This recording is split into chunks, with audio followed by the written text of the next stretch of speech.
This conference will now be recorded.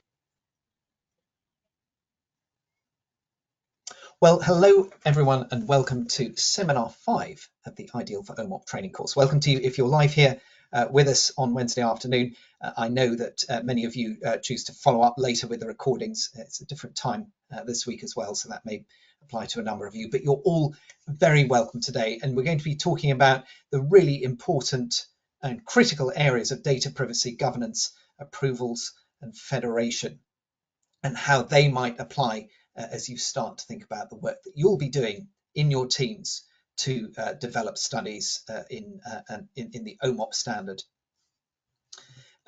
Let's start with some introductions. I think you should be fairly familiar with some of the faces on this slide by now. So that's me, Will, I think you know by now. Rosie, you may recognise from 4 weeks ago when she was part of Seminar 3, where we talked about some of the more epidemiological and study design considerations. But also two people I think who are new to this group today. So Jose Fernandez, who's been intimately involved with DIGICORE from the IQVIA side, deep knowledge of some of the technologies and processes around federation. And also Barbara. Barbara is a member of our leadership advisory board for the programme, and she has got a long professional career with experience in privacy. So they'll be talking to us later today, and I'll just say a word in a minute about who's going to be talking about what. But very warm welcome to our speakers today. So the agenda is going to start with, as usual now, actually a bit of a recap of where we are in the programme, and I'm going to start sharing some more information about what's going to be happening in the second half of the year when the seminar programme comes to an end and what that's going to look like. Then going to have Jose talking about the techniques of federated analysis, incredibly sophisticated and clever ways in which you can do very complex analysis whilst maintaining patient privacy. Then Barbara is going to talk to us about some of the important factors in privacy, particularly obviously GDPR, with which we're all familiar, and also some advice around the kind of things that you need to be starting to think about in order to make sure that the studies that you will be eventually working on are approved. And then we've got Rosie, who's going to be sharing some case studies of these processes that we've already been through. Many of you will remember that with the DigiOne programme, we're actually already running some live studies in OMOP.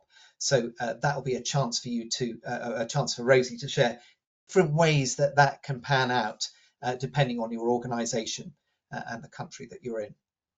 And then we're going to have a brief wrap up and at the end some reminders about some of the things we're looking for you to provide in terms of affiliation to particular teams, particular tumour groups.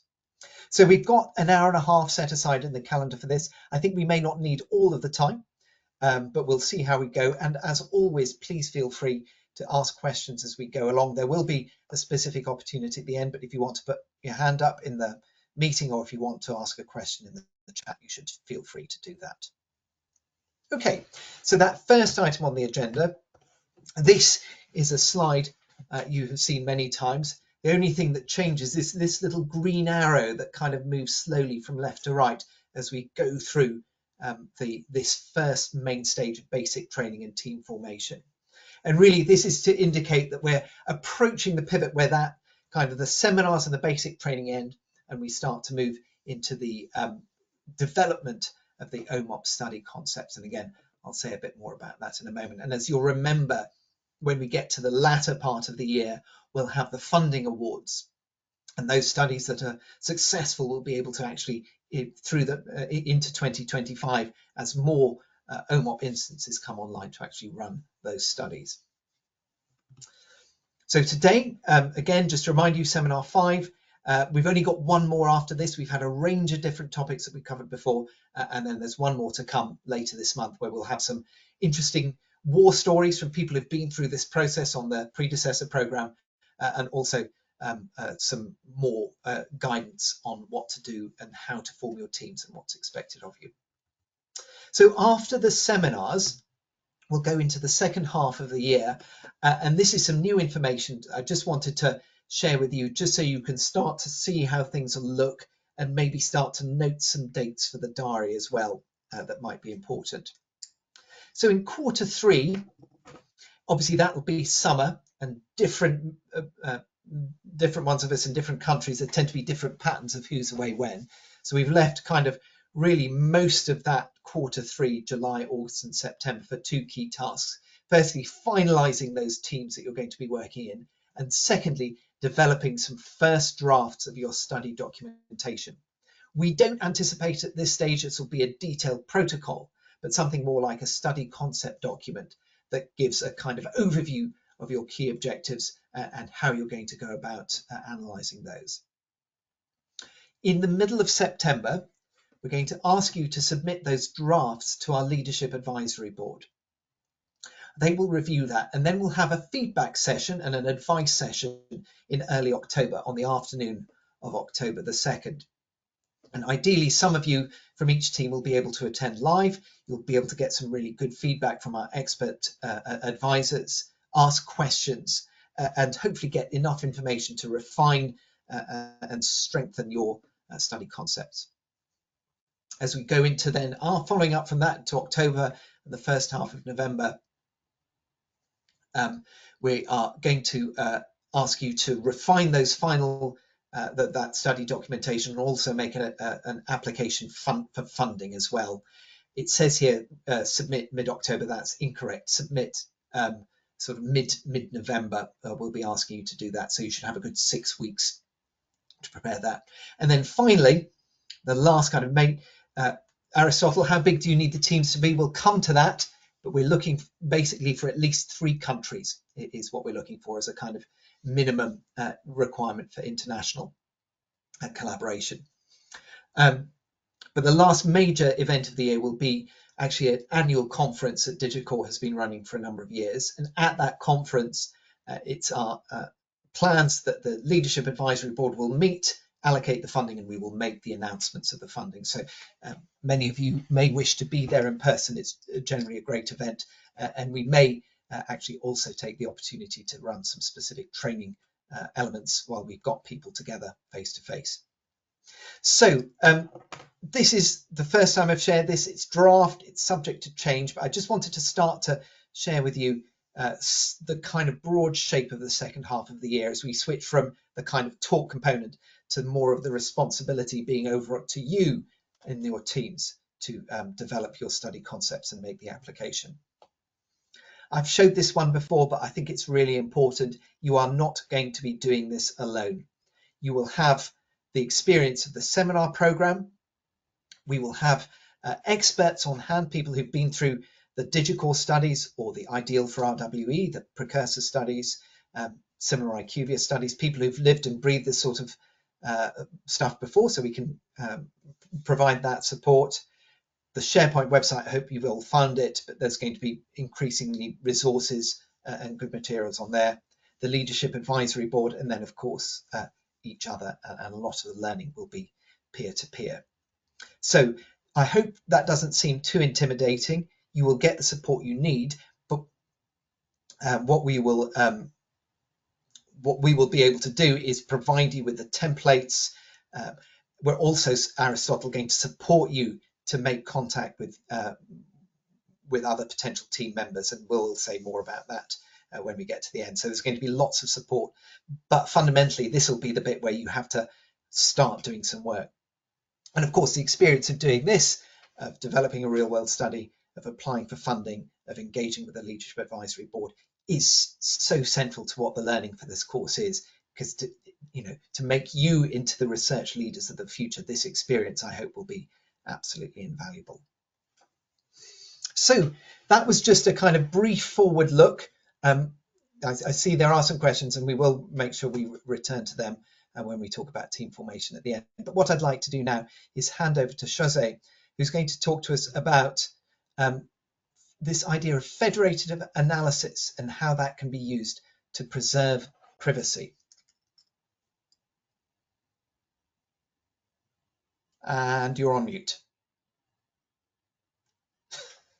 I cannot see myself. I couldn't see the microphone either.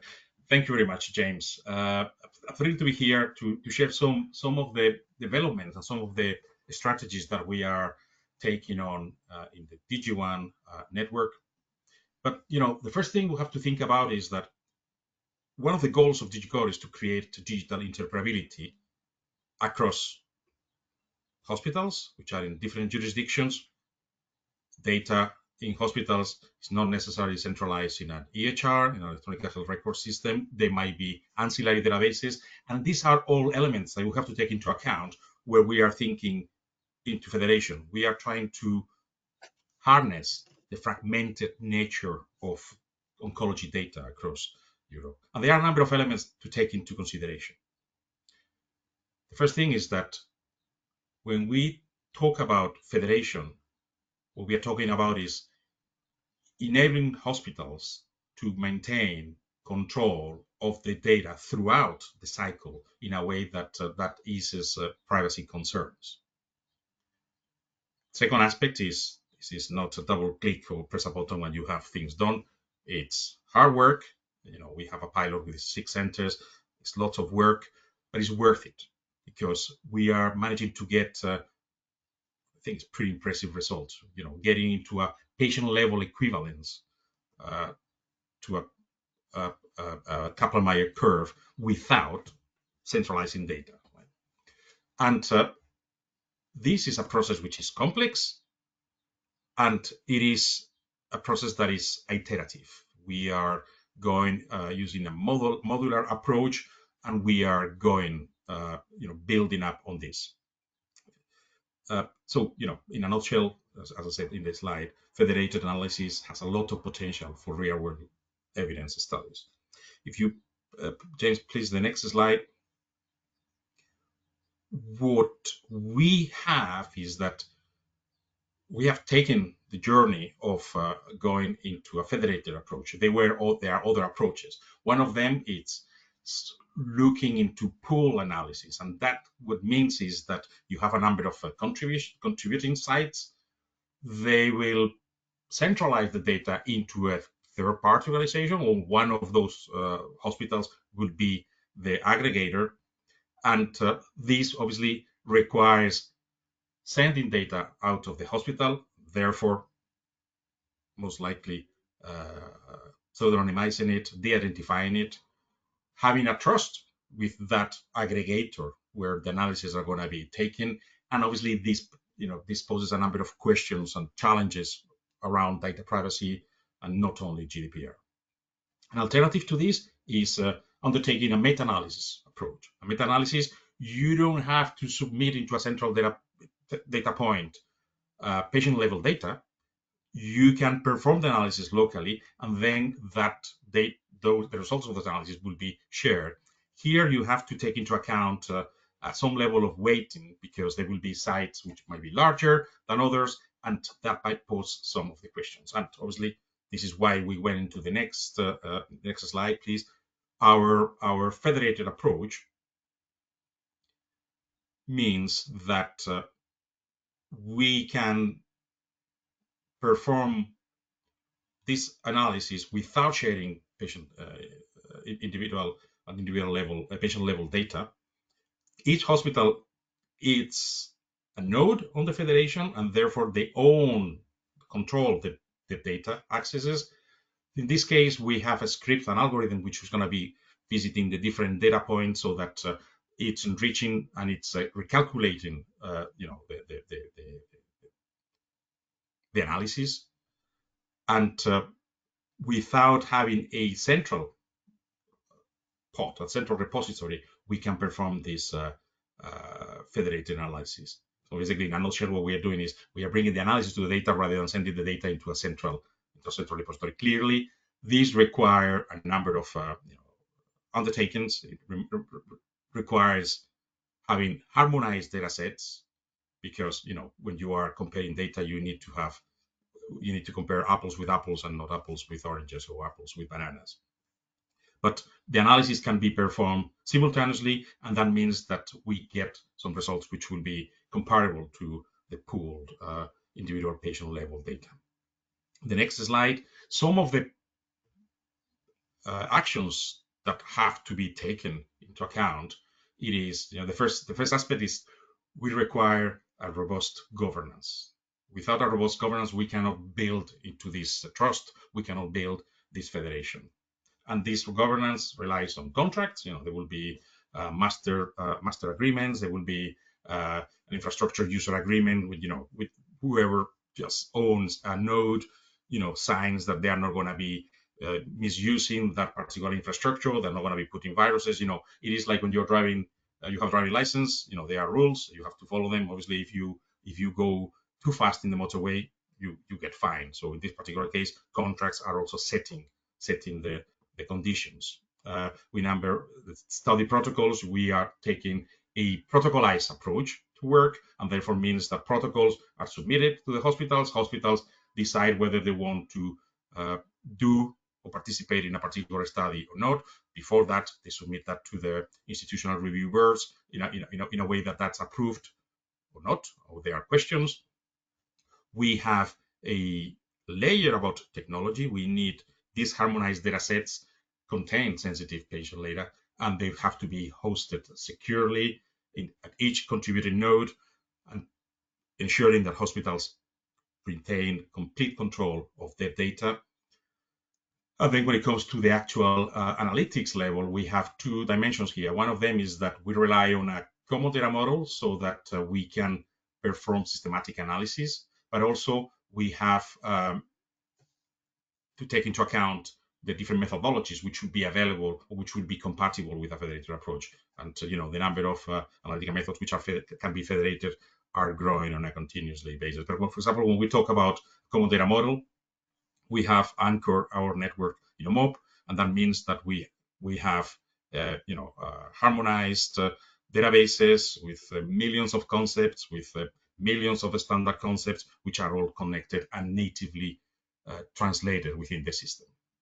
In the next slide, please. When it comes to support this federated analysis, what we are doing is we have to acknowledge those differences. Different countries will have different interpretations to GDPR, or there will be different privacy laws. We have to take into account the actual practices and policies within each one of the hospitals, and also recognize that we are dealing with a diversity of data sources. We might have data coming from the hospitals, the electronic health record systems, but in some cases we might have data from the registries if we want to have the vital status of those patients. And not only acknowledge those differences to understand how we will be working together, but it's also addressing some of this. And here there is the human dimension. We have to acknowledge that there will be different organizational and cultural aspects to take into account. We are likely to be dealing with large volumes of data. Therefore, this is also important to acknowledge, and different levels of quality associated with some of the data sources. In some cases, we'll have data which is highly curated, particularly often coming from national registries, but in some other cases, there will be data that we have to take into account that it might be less than ideal in terms of quality. For the, in the next slide, will show you how we have developed within the DG1, when we talk about our open technology network. We have, most of you are aware that we have a correspondence piece published in Nature Medicine earlier this year, where we highlighted what some of the key elements of our network. I will invite you to read this particular piece, but I wanted to focus on this element in the sixth bullet point, where we talk about a modular, protocolized approach. The idea here is that when we work with the different teams in different hospitals, having this angle or this dimension on improving quality of care and improving the quality of the data in the hospital, this becomes a key project, a strategic project in the hospital, and it's not an IT project. It is a plan to improve care quality. And this is something which is making a huge difference when we are engaging with some of the different sites participating in the DG1 and in the DG1 I3. In the next slide, please, showing you the level of complexity we are dealing with, and here complexity increases from left to right. We can be dealing with feasibility studies when we only need to have a count. We can then dive, as we are progressing, we can dive into getting new levels of data annotation. So we can build a number of cohorts, which will be looking into the quality of, the duration of the follow-up of the patient, whether there are some particular comorbidities. And as we are progressing here, we are cleaning up and we are curating the data. So we are improving the quality of the different cohorts which are delivered in the studies. So, and as we reach, we go towards the right of the slide and we get into the advanced patient level analytics. In some of these studies that we have right now on the table, and recent abstract submitted to ESMO, we can assess the adherence of the different sites to the ESMO clinical guidelines and running statistical analysis in this federated mode, and as approved by the different ethics boards in the hospitals. So basically, we end up having clean and well annotated data. We are debugging and we are correcting or enhancing our OMOP conversions so that as we go more towards the right on this slide and we get into the genomic biomarkers, for example, when you want to do research in terms of comparative effectiveness, the volumes of data required are substantially larger. We have good quality. We are handling large amounts of data collected across different organizations, different regions. We are working on improving the predictive power of the data. So we are dealing with the privacy concerns, issues as we are building upon. And in the next slide, the kind of approach that we're using is what we call a disease natural history approach, where we are cleaning as we have these cohorts of data which are cleaning. This becomes the first step on this journey that should take us, from the current situation where in most places there is an army of clinical research associates annotating particular studies, moving into these clean and enhanced cohorts towards these narrow cohorts where we can face performing more advanced studies in terms of getting into the biomarker validation, care quality management, or comparative effectiveness. So we are getting this high quality risk normalized phenotypes. We are getting into the space of performing those kind of studies. And in a nutshell, my last slide, it is just what I was trying to tell you is that we have not, federated data might not be the unique, the only solution, but it's a way of solving some of the political objections to data sharing, because what we are doing is not moving the data, but bringing the algorithms to the data. It is work, but it's worth it. It's fun. And what we are doing is we are working in an iterative way, and we are building this way. And this is, in a nutshell, what I wanted to tell you, how we have reached the moment we are right now, and how we want to work with you and building towards the future.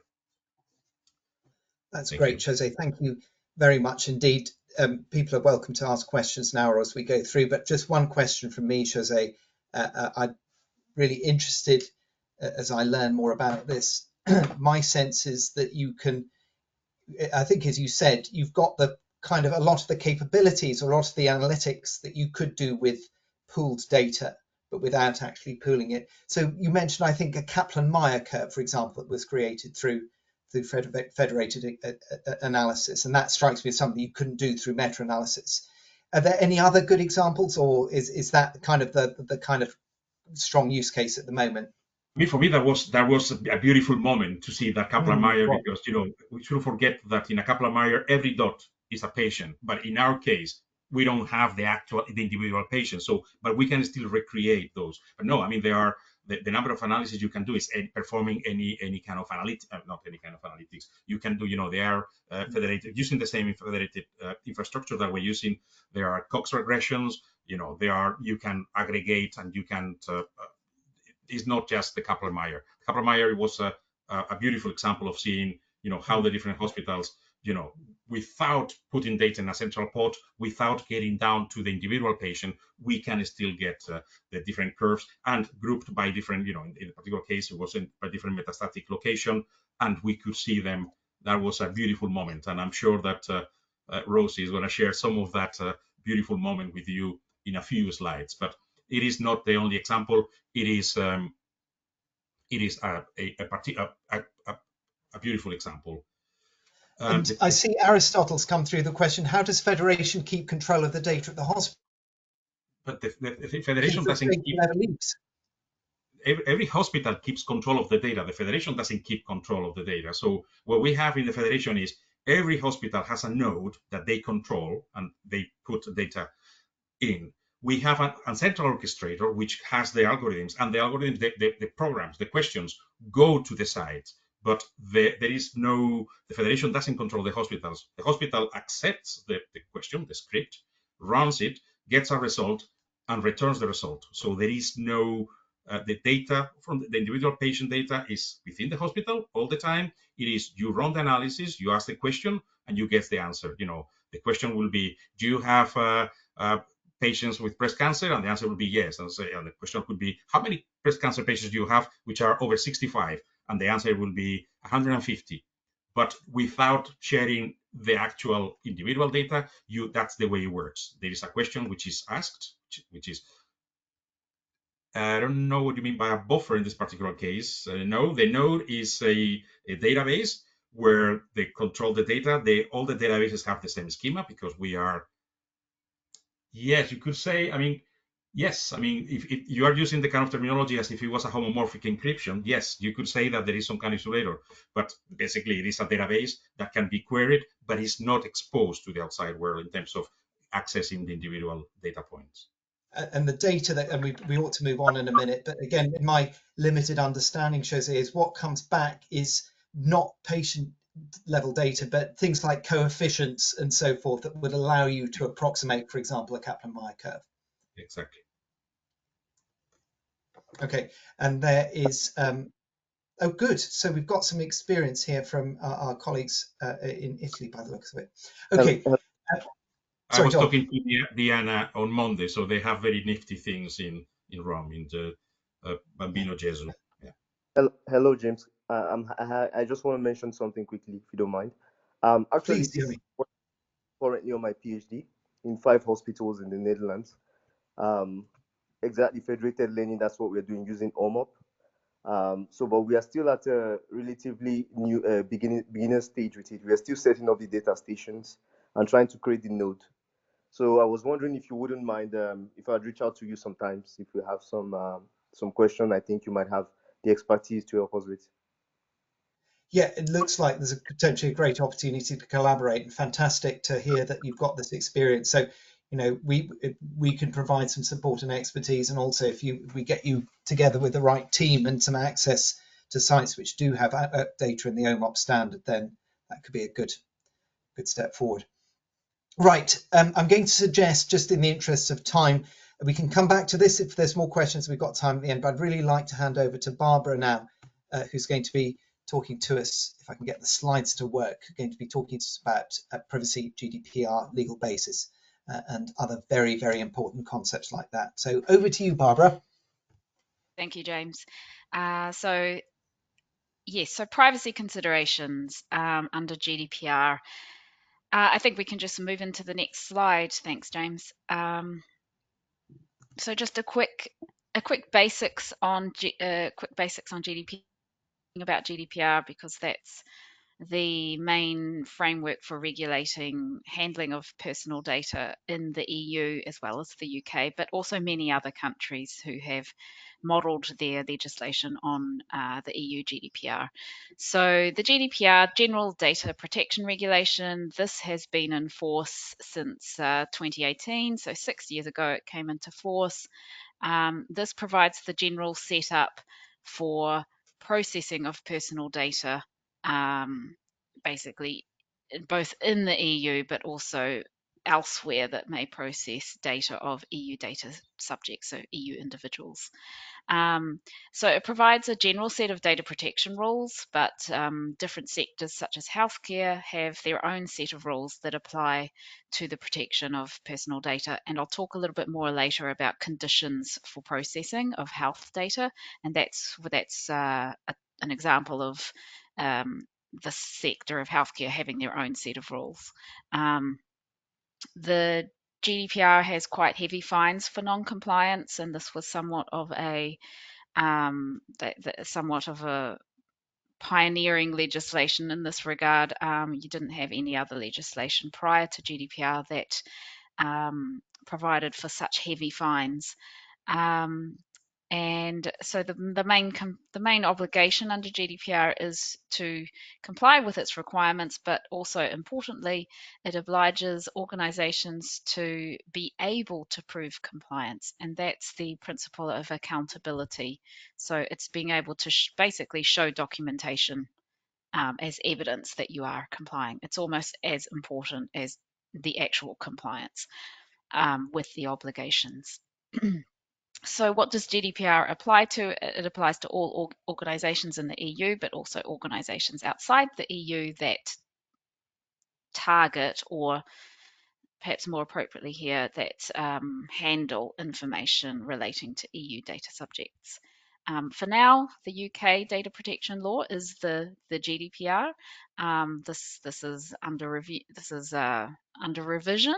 The UK is going to introduce its own law that will depart from GDPR. It will be simpler. That's not yet in force, but that's coming. Okay, next slide. Sorry. So GDPR applies to personal data, and it applies to processing of personal data. So what is personal data?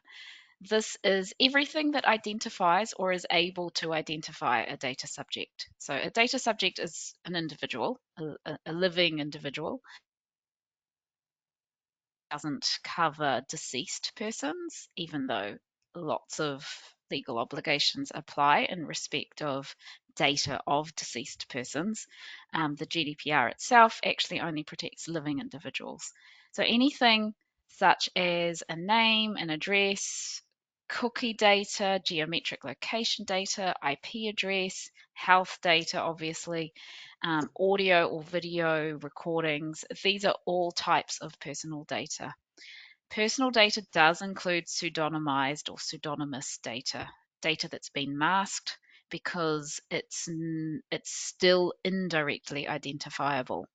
So it's very important to note that, because a lot of data in this arena is going to be not directly identifiable, but still pseudonymous or masked in some way. So you fall under GDPR if you're handling that sort of data. So we talked about what types of personal data. So there are special categories of data to which stronger obligations apply, and one of those types of personal data is health data. So this was something that was formerly referred to as sensitive data. Special categories of data include other things: ethnicity, sexual orientation, but health data is the one we're really sort of focusing in on here. Processing is anything you can do with personal data. So just having the data, storing it on a server, even being able to view it on a screen, that's considered processing in the GDPR world. It's technology agnostic, so it doesn't really care. GDPR doesn't care in terms of applicability. It doesn't care about the technology that may be used or not used in the processing of personal data.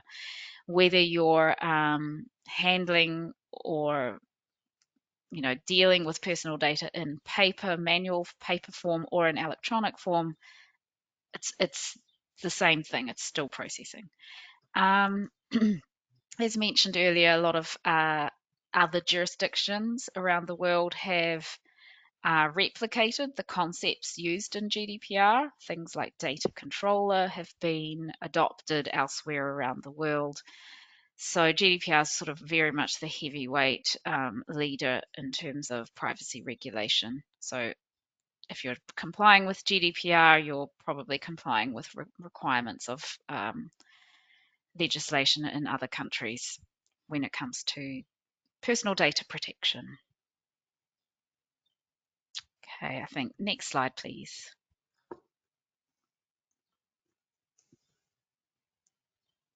Okay, so some basic concepts of GDPR, like I said, that have been replicated in other parts of the world, but they're pretty key. And I think if you're complying with regulatory requirements and needing to know what documentation is required, you really need to understand these basic terms.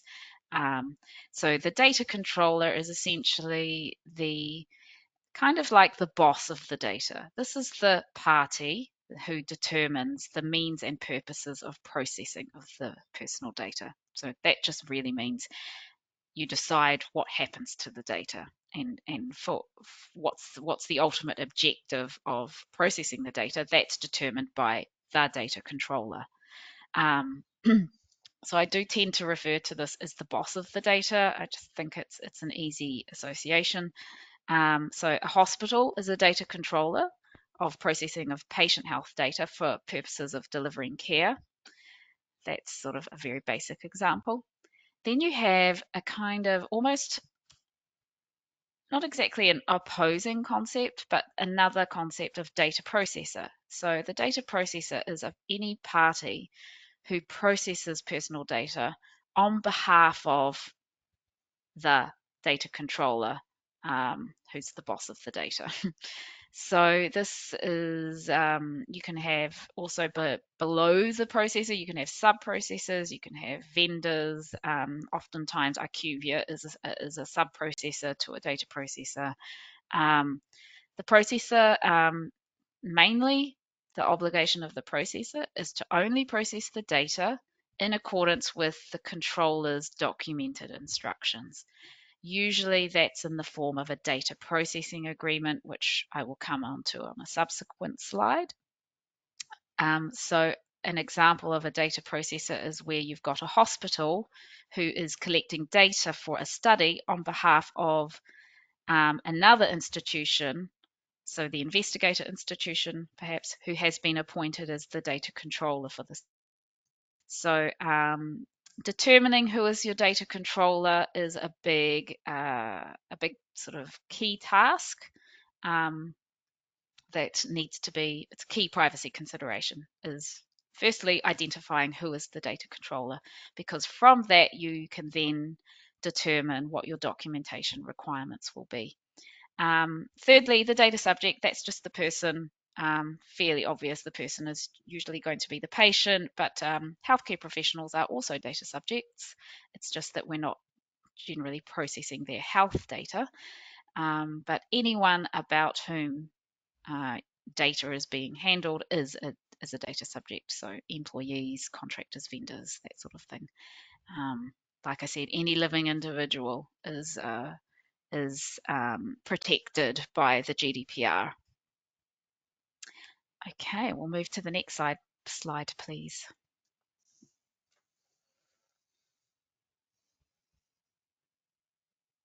Okay, so I think the first big question is identifying who's your data controller.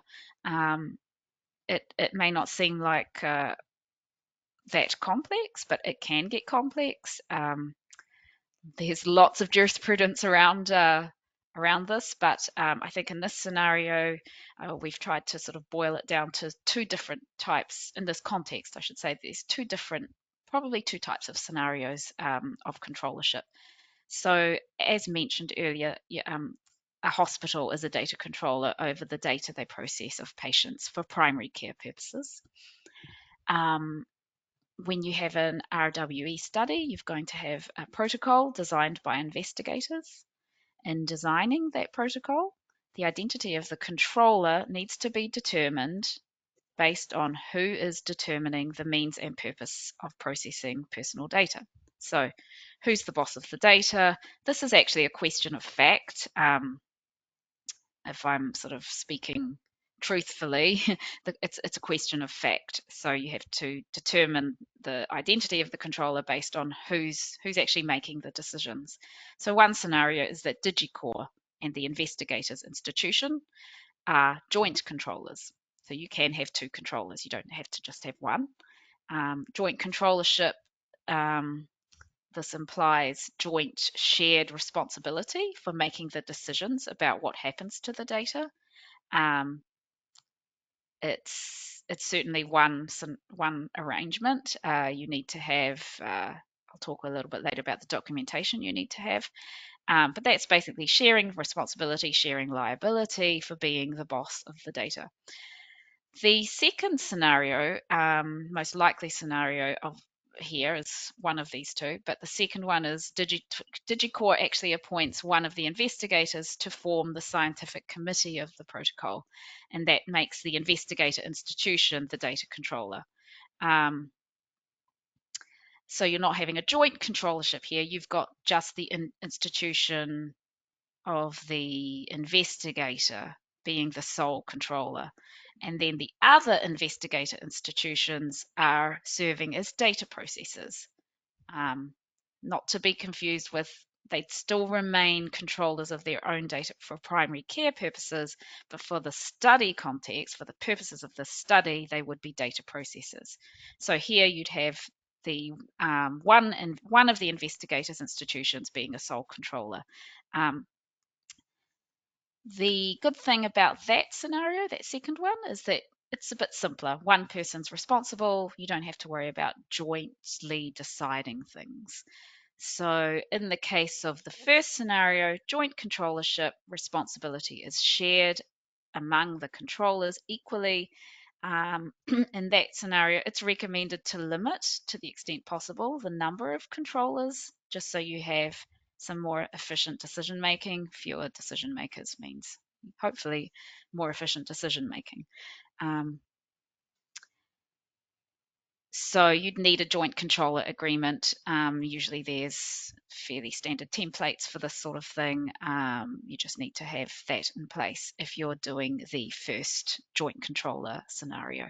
If you're doing the second scenario, you would have data processing agreements regulating the processing being carried out on behalf of the data controller institution and the other investigator institutions. So again, data processing agreements, this is a very standard template. There's just a schedule that needs filling in, but this is very standard sort of stuff that we can help with. These types of agreement terms, these privacy terms, if you will, they are in addition to the actual study contract between the parties. But they can be incorporated as part of the study contract, like as an addendum or as a schedule. Yeah, they're fairly standard documentation templates.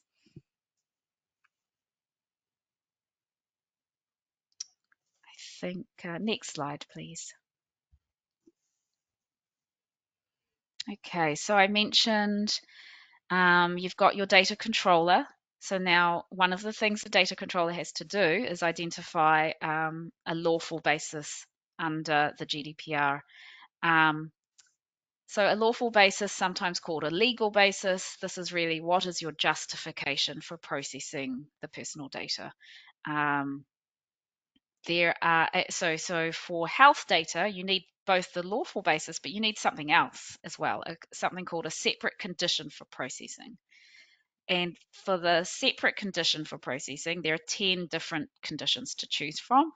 I've really just highlighted two that are the most likely or that are commonly relied upon in the context of RWE research. Substantial public interest or archiving research and statistics. So these, the others, they're not unimportant or completely inapplicable, but likely they're not going to apply. You need to have one of these 10. Next slide, please. So that's a data controller obligation to identify the lawful basis and the special category condition for processing. So once the controller has that, they need to keep a record of those condition, the lawful basis and the condition, and that has to include a justification for why you believe those that lawful basis and that special category condition applies. There's no form for this. You just need to document it however you want. But we've got lots of experience with that, and there's no standard form, but we can show examples. The main thing is that the record is sufficient to show, to demonstrate that you have a lawful basis and your special category condition. Why is all of that important? As I mentioned earlier, there's something called the principle of accountability under GDPR. You need your documentation to prove that you are complying. So that's why the documentation is vital. Next slide, please.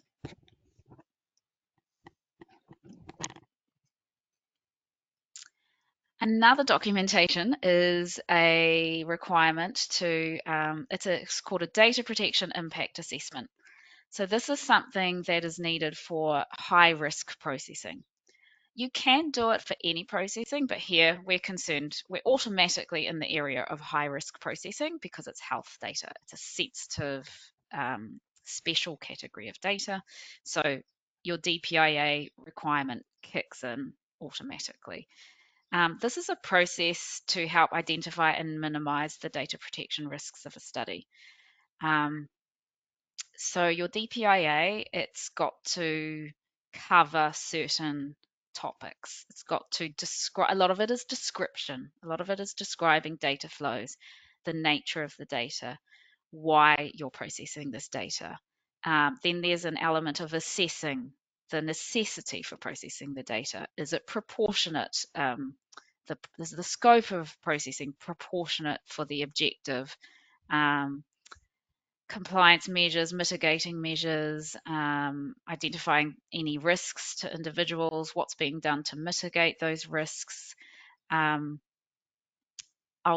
walk you through sort of the template headings of a DPIA in the subsequent slide. But basically, you've got a template DPIA. You need to sort of find a template. You can create your own, but find a template. Fill it out, check if consultation with or approval of your DPO, data protection officer, and or any other people is needed. The templates, a lot of countries, data protection authorities have published templates. Well, I wouldn't say a lot. UK, France, and Germany, I know have. But you don't have to use those. You can just create your own. You can adapt from one of the published ones. But if you're doing that, you should follow there's Article 29 Working Party criteria for an acceptable DPIA. This is basically guidance that was put together by the then 29 EU member state representatives, including UK at the time, on this topic, and it's still it's still important and valuable guidance that you follow today. Or you just stick to the templates that have been published. You don't need to make your own. This might be easier. Okay, next slide.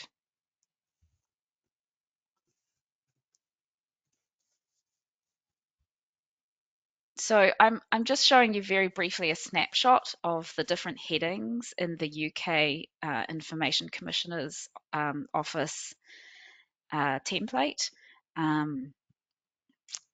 It's usually covering all DPIAs should cover 7 steps, and this is very much how the UK ICO template is structured. Identify the need for a DPIA. I mean, that this was fairly easy. You need a DPIA because you're processing sensitive data. Describe the processing. How is the data being collected? Where's it coming from? Where's it being stored? What are the data flows? Here you could include a diagram if it's easier. Diagrams can be very helpful. Step 3, consultation process. You're supposed to have considered any consultation that may be needed. This may not always be needed, but it's a step that you have to go through and at least consider. And next slide, please. This is the assessment part. Step 4, assess the necessity and proportionality. So this is really, have you carefully considered if processing all of this personal data is necessary? Why is it necessary? Is it proportionate to the intended purpose? Data quality, are you only collecting the minimum data needed? So it's really asking you to critically consider if what you're doing is really needed, and to the extent is the extent of processing really needed. Safeguards, mitigating measures are you would describe those here as well. Step 5 is identifying any risks, marking them as medium, low, or high, and then these are largely, the last steps are largely formalities. On the next slide, identifying any measures to reduce the risks that have been identified in the previous step. And then step 7 is sign off. But typically you will involve your DPO to at least sign off on the DPIA. But the DPIA is normally requiring input from multiple stakeholders. It's not something that one person just writes and finishes on their own. Okay, and so other considerations, I mean, I've been through the bulk of what's the key documentation requirements, but always important to consider, are you using if you're using particular technologies and methods, are there any other requirements, regulatory approvals that might be triggered by the technology or the method of processing you're using? Perhaps not, but it's a question to ask yourself. Is REC approval needed? Rosie will talk more about REC approvals, but research ethics committee approvals may be needed. Other approvals at your hospital, are there any? Information governance approval, is that something needed at your hospital that's separate to the REC approval?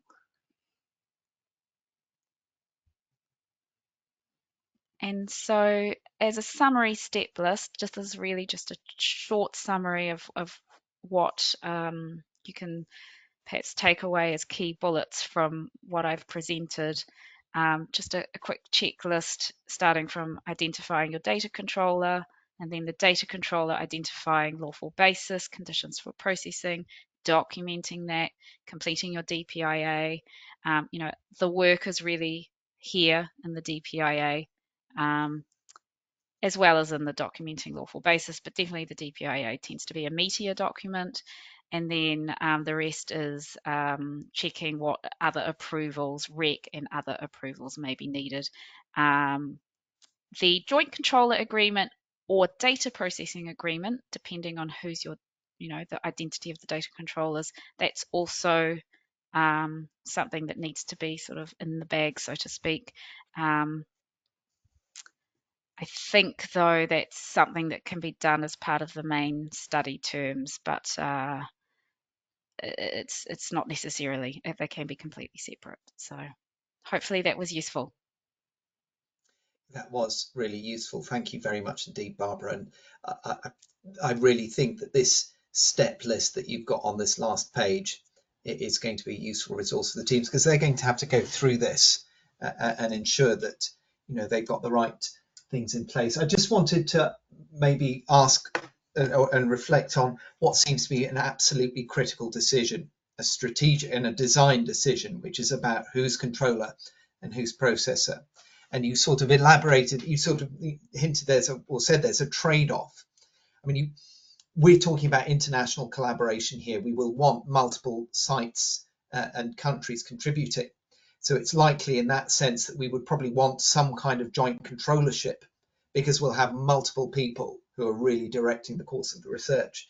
what seems to happen is once you get many controllers, then you've got the complexity of governance that you talked about. But I guess also there's some complexity around the joint controller agreement. If it needs to be between 10 sites, that might be unmanageable. Mm-hmm. So am I right? There is a sort of trade-off there that teams will need to make, and will need to kind of perhaps help them think through the implications. Yeah, well said, James. Completely agree. I mean, joint controllership is can be great, but it can get cumbersome if you have many controllers, Mhm. many cooks in the kitchen. It can be a bit harder to manage, but Yeah. not impossible. I And mean, yeah. yeah, but that idea that, if you've got a kind of core group who are effectively determining the direction of research, who would be controllers, but that doesn't stop other sites, hospitals, from coming in and contributing to the study and making their data available. But they would be processors rather than controllers. So you need, and that doesn't create quite the same level of complexity as if everyone's a controller. Is that have I got that right as well? Yeah, no, absolutely. Mm. I think that's right.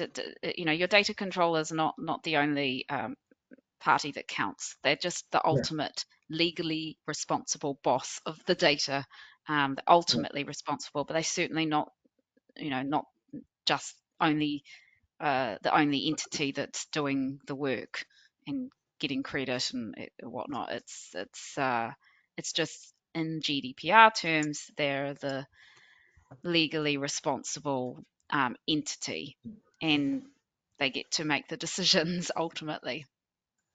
yeah. And I guess be held accountable if Yeah, things they're held go accountable. wrong. Yeah, Good. Barbara, thanks very much for that. There will be a chance, I think, welcome. to ask any further questions we've got. So in the middle of the slide, we've got Research Ethics Committee approval.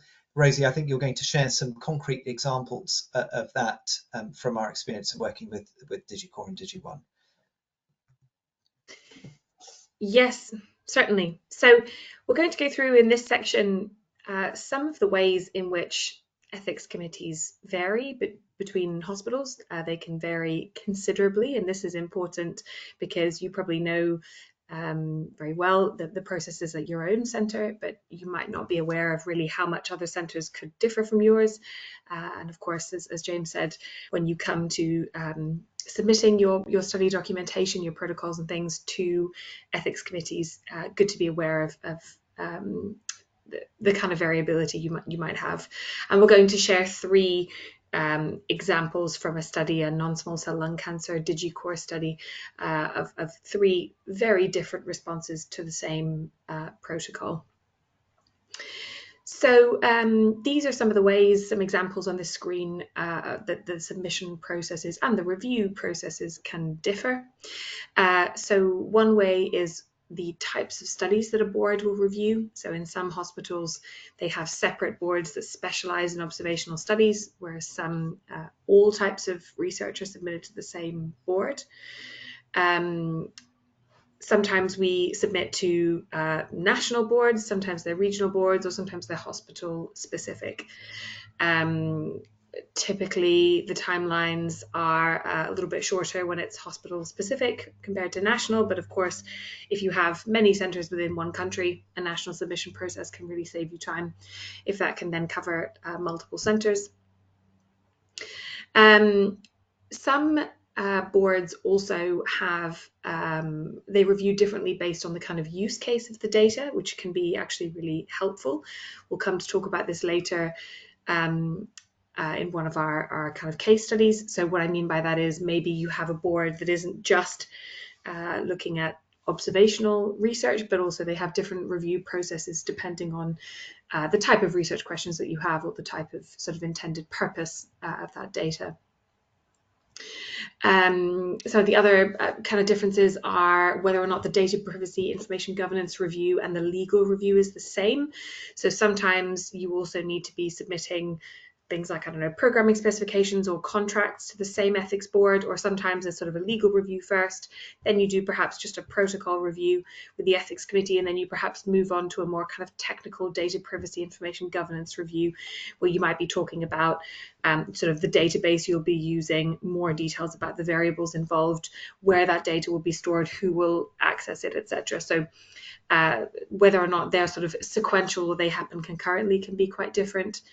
And the number of documents is really quite different as well. In my experience at hospitals where they don't separate the review of interventional from observational studies, you have to submit a lot of documentation because they're used to clinical trials. So you might have to do a protocol synopsis, which you translate to local language, contracts and funding, analysis plans, programming specifications, etc., whereas often at hospitals that have a separate observational studies board are a bit more pragmatic in that they want to see, they certainly want to see a signed off protocol, and they want to know as well a lot of what Barbara was discussing, you know, who is the controller and processor of this data, and what's the kind of funding model.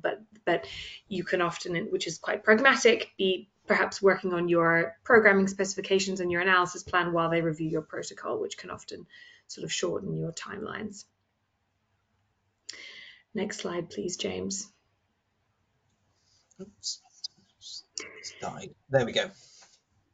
So the next three examples we're going to give you, kind of concrete examples from DIGICORE, are how 3 different ethics committees in Europe reviewed this study summarized on the screen. So we looked at a disease natural history, treatment received, and outcomes in patients who have metastatic non-small cell lung cancer.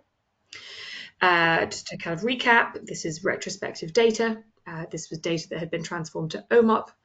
We had protocols and analysis plans that were signed off by a clinical lead from each participating hospital. So we had a clinician who treats these patients at each of the hospitals who provided their review. Patient level data remains within the hospital firewall in the model that Jose described to you earlier. So everybody is connected to a central analysis server with what we call a federated node, and the only information that leaves their hospital is aggregate anonymous outputs. Crucially, one of the research objectives was to look at what we call in this protocol measuring quality of care. So the clinicians had taken from the ESMO guidelines a list of metrics that we could measure in our OMOP databases related to, for example, how patients are diagnosed, how quickly they're diagnosed, what biomarker testing they're offered, and the initial treatment choice.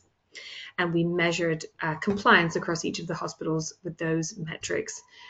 That's important to how one of the centres assessed this protocol. So I'm now going to go through these 3 examples. Okay, so this is an example, one of our participating centres. So we have 6 centres.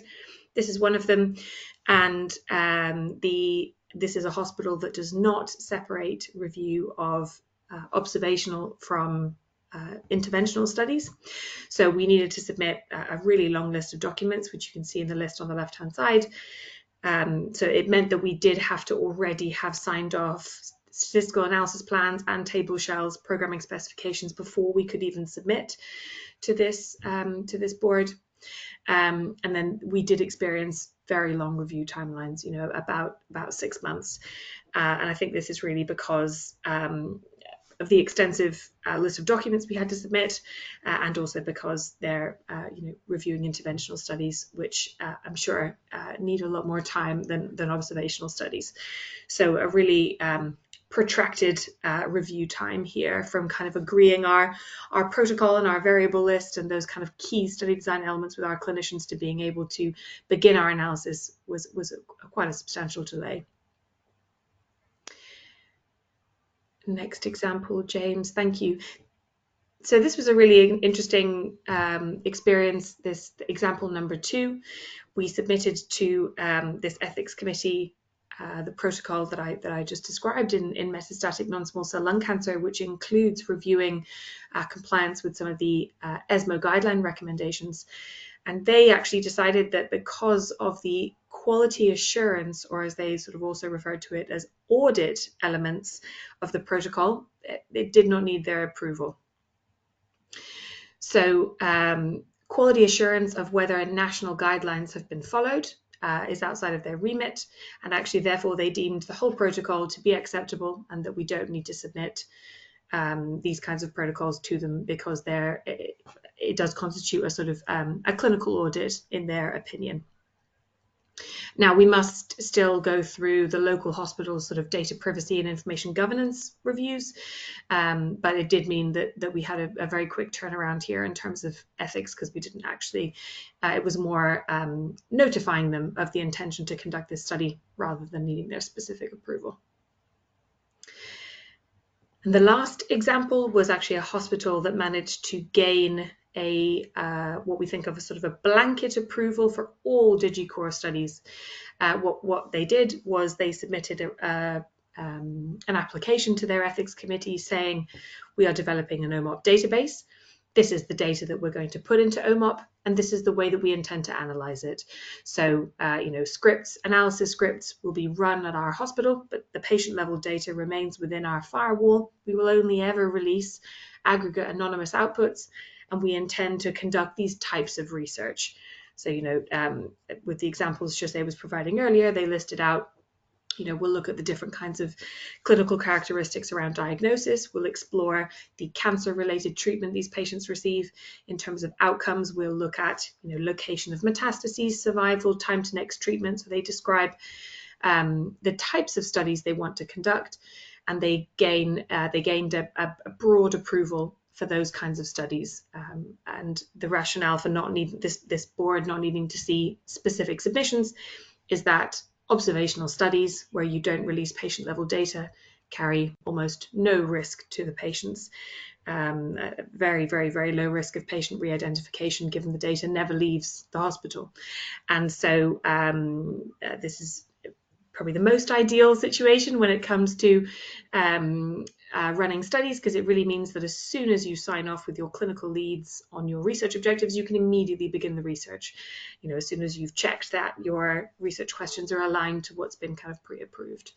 So I hope these kind of bring alive for you really how varied the submission process can be. We've gone here in my 3 examples from a long list of documents that take 6 months to review, right up to going straight from clinical sign-off of your research to really conducting the research straight away. So really something for you to be aware of when you're planning your projects, speaking to your kind of collaborators and understanding what the processes will be. They can really massively vary.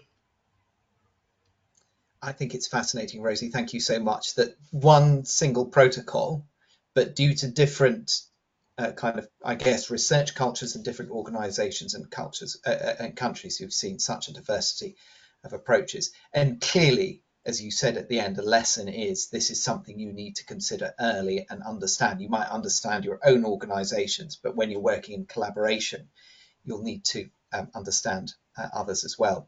Now, we do have time, I think, given the likely implementation and availability of data, which will be, I guess, for many of those here in the I3 sites, so around about the middle of 2025, we've got time to get ahead on this.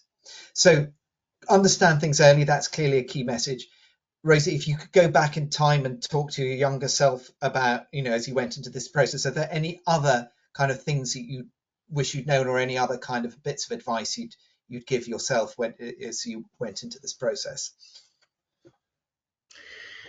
I guess this example number 3 on the slide, I think actually it was really helpful for some of the other hospitals to learn from this hospital. We're obviously not going to name names here, but other hospitals in DigiOne to learn that this was a sort of approval process that some other ethics committees in Europe had accepted. So I think it was something that, maybe going forward now, some of the other centres are thinking about trying to do similar submissions, maybe come to a sort of similar agreement with some of their ethics committees. So I think it's this model, the third example that we've put here on the screen, I think is something that everybody was really pleasantly surprised that there are some centres that work in this kind of model, and it's something we're going to try and replicate at other centres. as I said, the whole purpose of ethics committees is to make sure that patient safety is maintained, but with the approach that Jose described earlier, where patient level data doesn't really leave the centre, we really see the risk of patient re-identification and patient risk to be extremely low. So I think this kind of pragmatic option can really facilitate much faster real-world evidence insights going forward. Yeah, it's interesting, isn't it? So this is still, real world evidence has been around for some time, but it is still a rapidly moving field. There's new developments in terms of federation, in terms of the sophistication of models like OMOP. And from what you're saying, I really get the sense that on the one hand, we absolutely have to understand and follow, regulations and local practice, but also that perhaps we have a chance to educate and influence as well as we go on this journey together. Great. Rosie, thank you very much. I'm just going to take a little pause now to see, given these three excellent presentations we have, does anyone have any questions that they would like to ask while we've got people live on the line?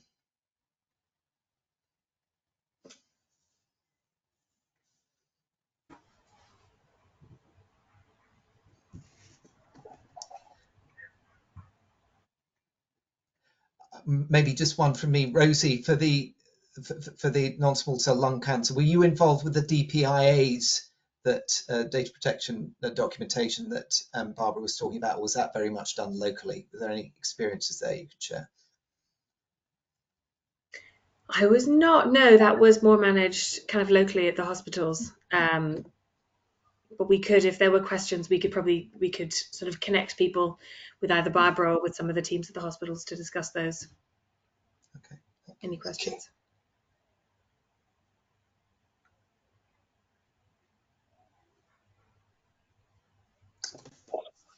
Last chance to ask any questions. Aristotle, how is federated analysis connected to the OMOP CDM? That's one for you, Jose? Yes. So, how is the federated analysis connected to the OMOP CDM? Remember, OMOP is a database schema, right? So what enables us to make sure that we are comparing apples with apples is that we know what is stored where. So when we are doing a query at the end of the day is going to be a SQL query, and it's going to be pulling information out of a particular table in the database. So that's a way of connecting it. I mean, OMOP natively has a number of tools, Atlas and other tools, which enable creating cohorts and looking into data, but it is not on a federated approach.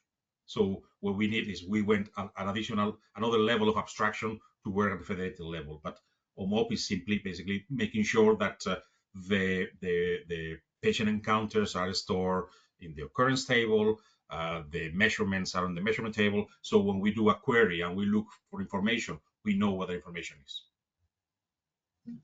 And that connection bit between the database and the OMOP instance and the kind of query. The query comes in, queries within the hospital firewall effectively, and sends out non-identifiable patient data outside it. Yeah, basically the query comes into the hospital. The query is performed in the hospital database.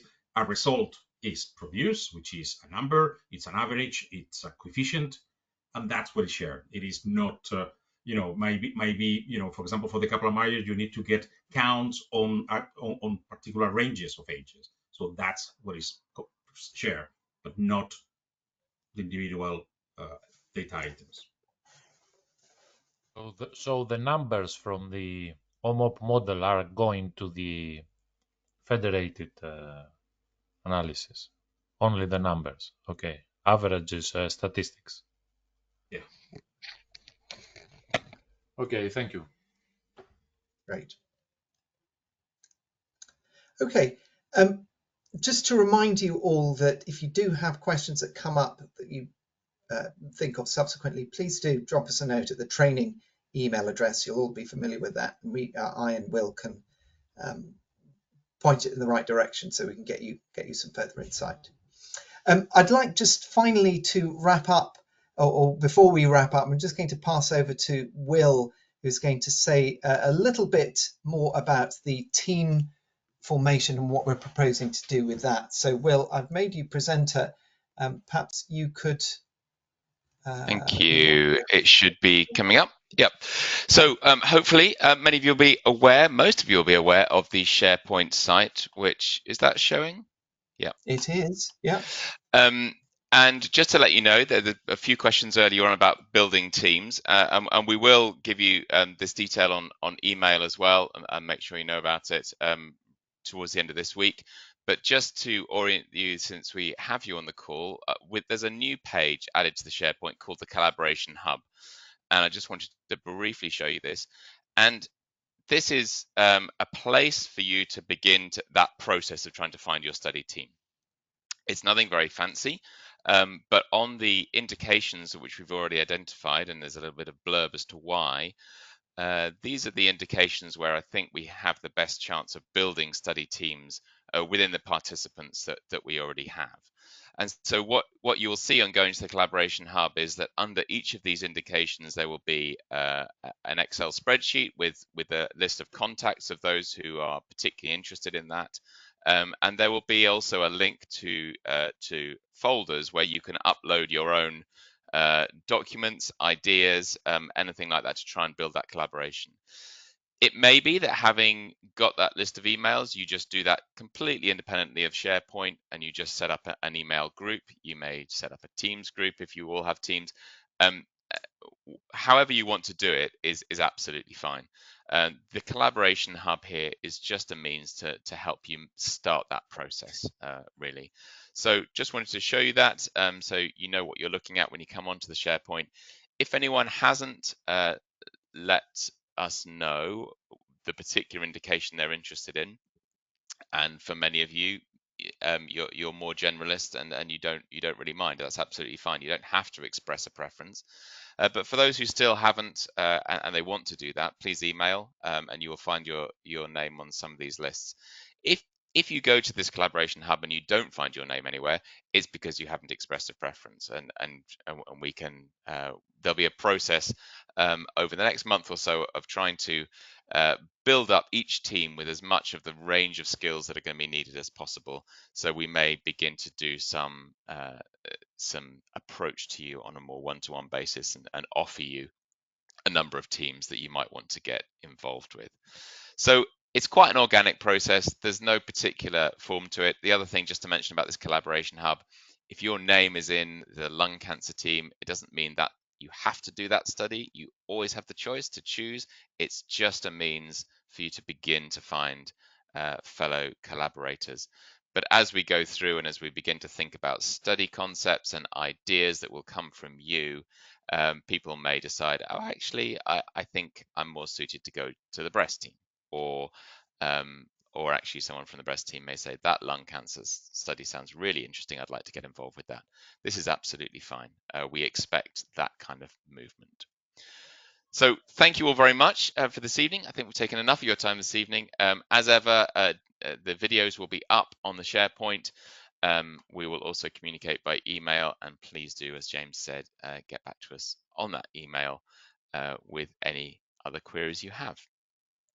Brilliant. Thank you, Will. So final reflection from me is that I think that's a very good example of how just over the next month or so, the balance of this course is going to change, where it's going to be more about you guys being proactive and reaching out to each other and starting to bounce ideas around. We'll do everything we can to support you with contact lists and people, but there will be more of the responsibility to move things forward now with you. So all that remains for me to do now then is to thank our presenters very much indeed. We've got through an awful lot of content, some quite complex and nuanced things, but also in the slides you'll see there's some nice simple summaries as well as we went along, checklists and things. So I would advise you to go back and revisit those. I hope those will be useful for you. Last thing is that the final seminar will be in, I think it's in 3 weeks' time, on Wednesday, the 26th. That will be a really interesting seminar because we're going to have some people coming back from a previous iteration of this program, people who've been through this process, through team formation study, all the kind of, you know, the kind of GDPR stuff as well. So people who've been in your position and have come through that, they'll share their stories, and then we'll also explain quite a bit more about what we're going to be asking from you in terms of the second half of the year, what the documentation and so forth is looking like. So thank you to our speakers, thank you to everyone who's attended today. Questions as always to us, otherwise have a really great evening and a great rest of the week. Thank you. Thanks, James. Thanks, guys. Bye. Thank you. Bye. Thanks, James. Thanks, everyone.